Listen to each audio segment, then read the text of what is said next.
নমস্কাৰ পাত টাইমৰ দৰ্শকসকল, আমি উপস্থিত আছোঁ আজি গোলাঘাট জিলাৰ ভাৰতীয় জনতা পাৰ্টীৰ যুৱ মৰ্চাৰ সভাপতি চন্দ্ৰজিৎ ঠাকুৰৰ বাসগৃহত।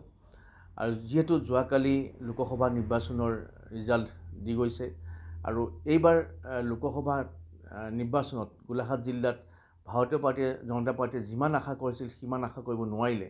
কিয় নোৱাৰিলে এই বিষয়ে আমি আলোচনা কৰিবলৈ আহিছোঁ আজি যুৱ মৰ্চাৰ সভাপতি চন্দ্ৰজিৎ ঠাকুৰ। চন্দ্ৰজিৎ ঠাকুৰ নমস্কাৰ। আমি পাত টাইমৰ তৰফৰ পৰা স্বাগতম জনাইছোঁ আপোনালোক।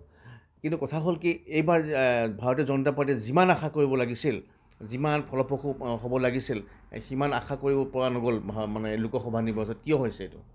নহয়, চাওক, আপোনাৰ জনসাধাৰণে আমাক তৃতীয়বাৰলৈ, ভাৰতবৰ্ষৰ জনসাধাৰণে তৃতীয়বাৰলৈ নৰেন্দ্ৰ মোদীজীক শাসনৰ বাগজৰী চম্ভালিবলৈ দায়িত্ব ল'বলৈ তেওঁক সুবিধা প্ৰদান কৰিছে। তাৰ বাবে আপোনাৰ সংবাদ মাধ্যমৰ জৰিয়তে মই সমূহ ভাৰতবাসীলৈ, আমাৰ অসমবাসীলৈ যে আন্তৰিক ধন্যবাদ আৰু কৃতজ্ঞতা জ্ঞাপন কৰিছোঁ। আৰু আপোনাৰ যিখিনি কথা যে আমি গোলাঘাট জিলাত আমি যি ধৰণে আশা কৰিছিলোঁ বা ভাৰতীয় জনতা পাৰ্টীয়ে যি ধৰণে আশা কৰিছিলে আমি সেই ধৰণে ফলাফল লাভ কৰিবলৈ সক্ষম হোৱা নাই। মই সেইধৰণে নাভাবোঁ। আমি কাৰ্যকৰ্তাসকলে হয়, নিৰ্বাচন এটা প্ৰক্ৰিয়া। এই নিৰ্বাচন প্ৰক্ৰিয়াত যেতিয়া আমি নিৰ্বাচন প্ৰক্ৰিয়াৰ বাবে আমি যেতিয়া সাজু হৈছিলোঁ, আমাৰ নেতৃত্বই কিছু লক্ষ্য স্থিৰ কৰিছিলে। সেই লক্ষ্যত উপনীত হ'বলৈ আমাৰ নেতৃত্বই, আমি কাৰ্যকৰ্তাসকলে আমি কাম কৰিলোঁ, জনসাধাৰণৰ কাষলৈ গ'লোঁ। জনসাধাৰণে আমালৈ আস্থা আৰু বিশ্বাস ৰাখি পুনৰবাৰ তৃতীয়বাৰলৈ ইতিহাসত এটা গৌৰৱৰ বিষয় আমাৰ ভাৰতীয় জনতা পাৰ্টীৰ কাৰ্যকৰ্তাসকলৰ বাবে যে নেহেৰুজীৰ পাছত ভাৰতবৰ্ষত কেতিয়াও ভাৰতবৰ্ষৰ জনসাধাৰণে একেটা ৰাজনৈতিক দলত তৃতীয়বাৰলৈ শাসনৰ বাগজৰী দিয়া নাই।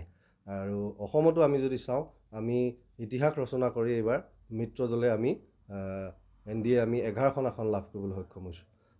আমাৰ আসনৰ সংখ্যা আমি এটা লক্ষ্য স্থিৰ কৰিছিলোঁ, আমি সেই লক্ষ্যত উপনীত হ'ব পৰা নাই, সেইখিনি আমি স্বীকাৰ কৰিছোঁ। কিন্তু নিৰ্বাচনত যেতিয়া নিৰ্বাচনী প্ৰক্ৰিয়াত আমি অৱতীৰ্ণ হৈছোঁ, সেই সময়ত এটা লক্ষ্য লৈ আমি আগবঢ়াটো আমাৰ বাবে প্ৰতিটো ৰাজনৈতিক দলৰ বাবে এটা প্ৰক্ৰিয়াৰ মাধ্যম, ষ্ট্ৰেটেজিৰ মাধ্যম। আৰু জনসাধাৰণে আমাক যথেষ্ট আস্থাত লৈছে। গতিকে আমি নাভাবোঁ যে আমি আশা কৰাৰ ধৰণে একেবাৰে বিফল হৈছোঁ। আমি হয়, আৰু অনাগত দিনত আমি আৰু অধিক চেষ্টা কৰিব লাগিব। আৰু অধিক যি আমাৰ নেতৃত্বই জনসেৱাৰ লক্ষ্যৰে যি ধৰণে আমি বিগত সময়ছোৱাত কাম কৰিছোঁ, নৰেন্দ্ৰ মোদীজীয়ে হওক, আমাৰ অসমত হিমন্ত বিশ্ব শৰ্মা ডাঙৰীয়াৰ নেতৃত্বতেই হওক, দুয়োখন চৰকাৰে যি ধৰণে জনসাধাৰণৰ বাবে কাম কৰিছে, সেই কামসমূহ, সেই ভাল দিশসমূহ আমি জনসাধাৰণৰ মাজলৈ লৈ যাব লাগিব। আৰু আমি অনাগত দিনত আৰু অধিক শক্তিশালী ৰূপত ভাৰতবৰ্ষত নিশ্চয় ভাৰতবৰ্ষৰ জনসাধাৰণে আমাক আঁকোৱালি ল'ব। হয়, ঠাকুৰ ডাঙৰীয়া, দেখা গৈছে যে লোকসভা নিৰ্বাচনৰ ৰিজাল্ট দিলে, কিন্তু ৰাজনৈতিক যিটো প্ৰেক্ষাপট এতিয়া বৰ্তমান ৰাজনৈতিক প্ৰেক্ষাপটত মানে এতিয়া তুংগত উঠিছে ৰাজনৈতিক যুদ্ধ। আপোনালোকৰ ভিতৰৰ চোৱাটো তুংগত উঠা দেখা গৈছে। মৃণাল শইকীয়া ডাঙৰীয়া আৰু আমাৰ মুখ্যমন্ত্ৰী ডাঙৰীয়াৰ কিছু অলপ আগত মন্তব্য দেখিলোঁ আমি। কিন্তু কথাটো হ'ল কি, এইবিলাক কিয় হৈছে? চাওক, আমি এজন ভাৰতীয় জনতা পাৰ্টীৰ একেবাৰে কনিষ্ঠ আৰু নেতৃত্বৰ আস্থাভাজন আমি একোজন কাৰ্যকৰ্তা। মই এটা দলীয় দায়িত্বত আছোঁ, ভাৰতীয় জনতা যুৱ মৰ্চা গোলাঘাট জিলা সমিতিৰ দায়িত্বত আছোঁ। আমাৰ প্ৰতিজন আমাৰ নেতৃস্থানীয় ব্যক্তি আমাৰ বাবে শ্ৰদ্ধেয়, আৰু তেওঁলোকে নিশ্চয়কৈ অনাগত দিনত বিবেচনা কৰিব। বিশ্লেষণৰ যি প্ৰয়োজন আছে দলীয় মঞ্চত এইসমূহ বিষয় আলোচনা হ'ব। মই এই বিষয়ত বিশেষ মন্তব্য ৰাখিব নিবিচাৰোঁ। হয়, মানে আমি এটা কথা কওঁ যে কাৰোবাক ইজনে সিজনৰ বোকা ছটিয়াৰ ৰাজনীতি থাকিবই, এইটো সাধাৰণ কথা, স্বাভাৱিক কথা। কিন্তু এজন জনপ্ৰতিনিধিয়ে যে অসমখনক দুভাগ কৰি দেখায় যে উজনি আৰু নামনি, যে এই উজনি আৰু নামনি এই শব্দবিলাকে অসমখনক একত্ৰিত কৰি থকাৰ ক্ষেত্ৰত ব্যাঘাত নজন্মাবলৈ? নহয়, যদি সেইধৰণে উদ্দেশ্য প্ৰণোদিতভাৱে মৃণালদাই হয়তো সেইখিনি কথা কোৱা নাই, ক'ৰবাত কথাখিনি কওঁতে হয়তো উপস্থাপন দিশটোত হয়তো তেনেধৰণে আপুনি ভাবিবলৈ বাধ্য হৈছে। কিন্তু আমাৰ নেতৃত্বৰ ওপৰত বিশ্বাস আছে। আমাৰ নেতৃত্বই তেনেধৰণৰ মানসিকতাৰে কথা নিশ্চয় কোৱা নাই।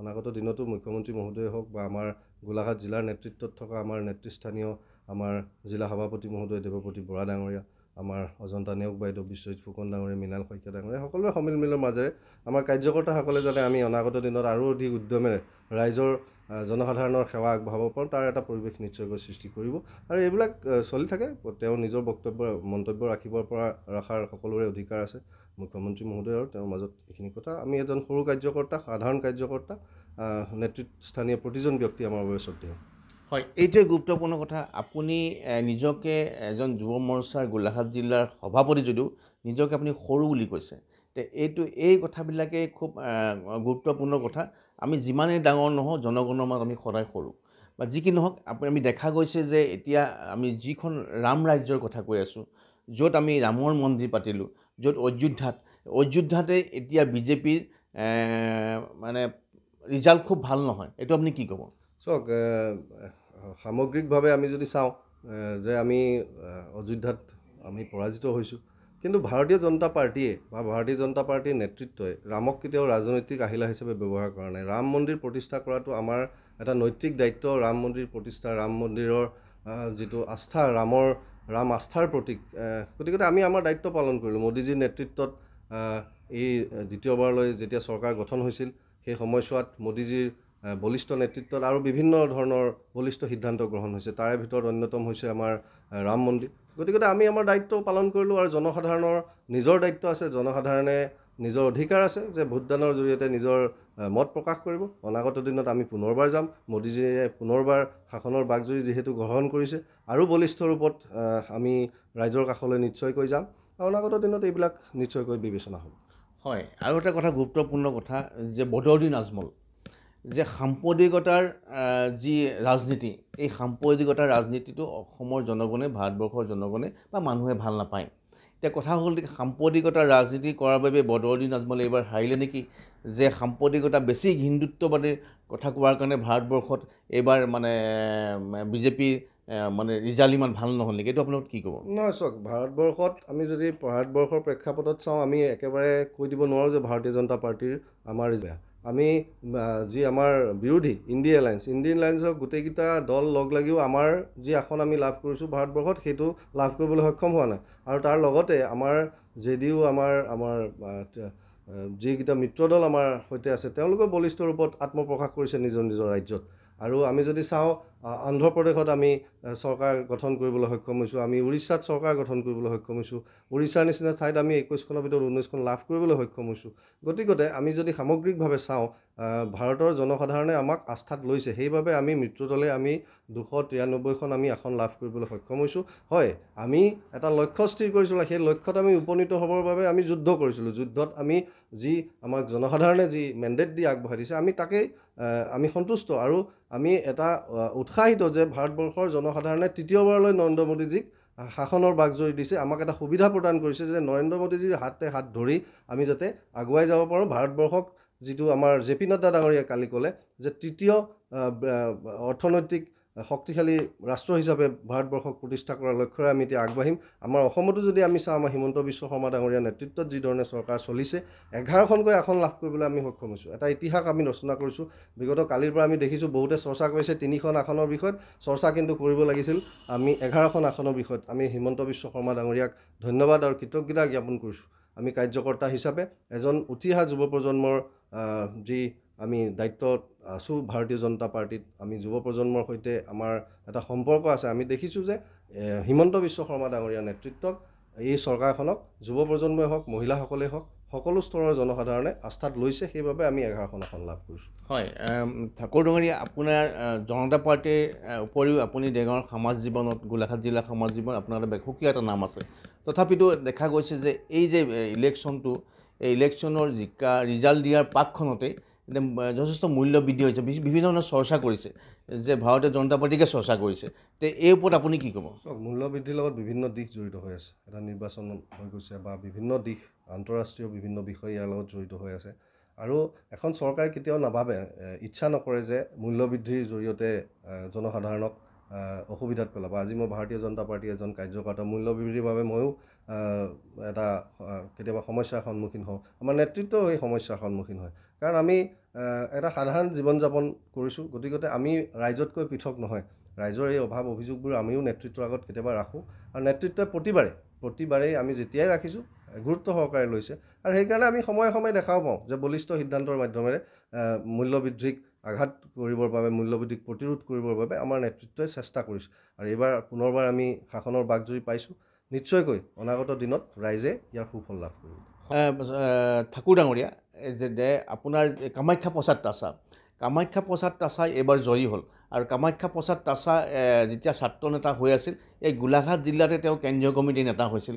খুমটাইত তেতিয়া সভা হৈছিল। আৰু কামাখ্যা প্ৰসাদ তাছা আপোনাৰ জিলাতেই গৈ মানে শিক্ষক পৰ্যায়লৈ যাবলৈ সক্ষম হ'ল। এতিয়া কামাখ্যা প্ৰসাদ তাছা সাংসদ হ'ল। কামাখ্যা প্ৰসাদ তাছাক আপুনি কি অনুৰোধ জনাব যে আপোনাৰ উন্নয়নৰ কাৰণে আপুনি ধৰক কেনেকুৱা ধৰণৰ পৰিকল্পনা হাতত লৈছে? চাওক, কামাখ্যা দা হৈছে একেবাৰে আমাৰ ৰাইজৰ সৈতে জড়িত এজন নেতা, সদায় ৰাইজৰ মাজত থাকে। গতিকে আহ্বান জনাবলৈ নাই। ইতিমধ্যে একেলগে বহু সময় আমি কাম কৰিছোঁ। তেওঁৰ নেতৃত্বত আমি গোলাঘাট জিলাৰ তেওঁ প্ৰভাৰীও আছিল। গতিকে গোলাঘাট জিলাৰ পৰিৱেশ তেওঁ জানে। কাজিৰঙা লোকসভাৰ বিভিন্ন স্থানত তেওঁ ইতিমধ্যেই ভাৰতীয় জনতা পাৰ্টীৰ বিভিন্ন দায়িত্ব লৈ কাম কৰিছে। গতিকে জনসাধাৰণৰ লগত তেওঁৰ এটা সম্পৰ্ক আছে। আৰু তেওঁ নিশ্চয়কৈ আমি গৌৰৱান্বিত তেওঁক আমি ইয়াত সাংসদ ৰূপে পাই। আৰু একেবাৰে মানে আস্থা আছে যে তেওঁ ৰাইজৰ কাষত থাকিব, জনসাধাৰণৰ কাষত থাকিব, আৰু জনসাধাৰণৰ কাষত থাকি জনসাধাৰণৰ বাবে সেৱা আগবঢ়াব। হয়, শেষত এটা কথা সুধিছোঁ। আজি অসমৰ মুখ্যমন্ত্ৰী ডাঙৰীয়াই কৈছে যে কামাখ্যা প্ৰসাদ তাছাক সম্বোধন নকৰি গৌৰৱ গগৈক মৃণাল শইকীয়া ডাঙৰীয়াই মানে সম্ভাষণ জনাইছে। তে এইটো আপুনি কি ক'ব? চাওক, জ্যেষ্ঠজনৰ বিষয়ত মই মন্তব্য নাৰাখোঁ। দুইজন জ্যেষ্ঠৰ মাজত কিবা কথা বতৰা হৈছে।